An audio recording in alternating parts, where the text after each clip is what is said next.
doing what we do, not worrying too much, about the other team. We're just worried about making sure we're on our P's and Q's. I know another Big Ten title is kind of one of the focuses this year. You guys talk at all about the 01-02 reunion, what's going to be said at halftime, and kind of what that team was able to accomplish and kind of your goals moving forward? Yeah, we just met with him here after practice. A couple of guys was talking to us, and it wasn't even about all that. It was more so about brotherhood and enjoying the moment and what it means to have the opportunity that we all have and just to be appreciative of all that. Jake, one of the first things you said was stacking days. Obviously, that video goes out on social media. How important is that at this time of the season to just continue to build? Very important, I think. November, December is when you kind of solidify a lot of things as a team, and playing hard, playing good defense is one of those things, and you got to get better at it. Jake, you feel like you guys needed those Brad Underwood practices at just kind of this point in the season, or what was your reaction to having those? Absolutely. It's hard doing it, and you don't want to do things that are hard naturally, but when you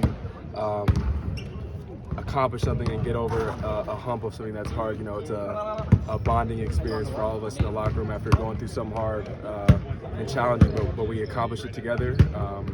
It's all good for the team. When was the last time you had one? What was that? Prior to this week, when was the last time you had a Brad Underwood practice? I'm not exactly sure. I mean, all practices are by him, but it was the emphasis this week.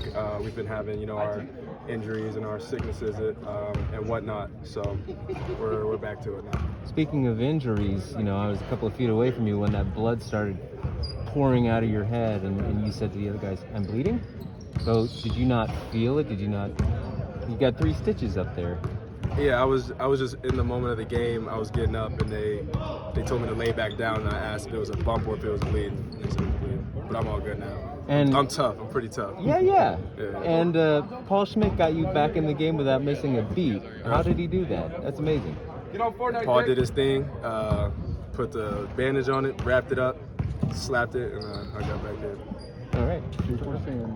We're seeing a lot of games impacted again by COVID around the country. Is there a level of concern for you guys like flashbacks to that 2020 experience? I guess how do you approach that?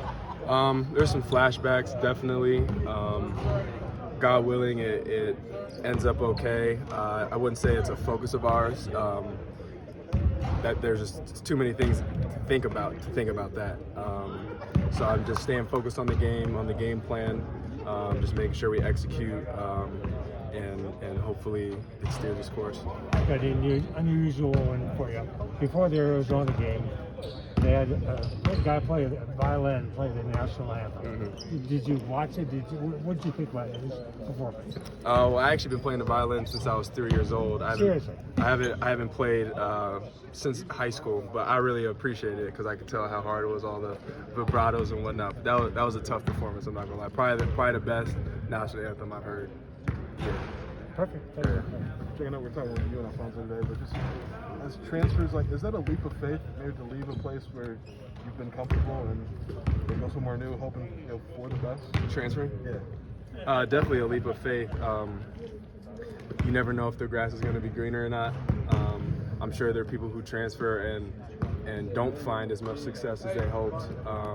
So speaking for myself, but speaking for Plummer as well, just grateful that we have the opportunity to be accepted by a new team and be on a team that's all about winning and has goals in mind, and we're blessed. But as I said, you never know if the grass is going to be greener or not. What was important for you, and maybe figuring out a role last year, and maybe this year, all that you did? I didn't really think too much about my role. It was just finding a place where it matched me in terms of working hard and having a goal of winning.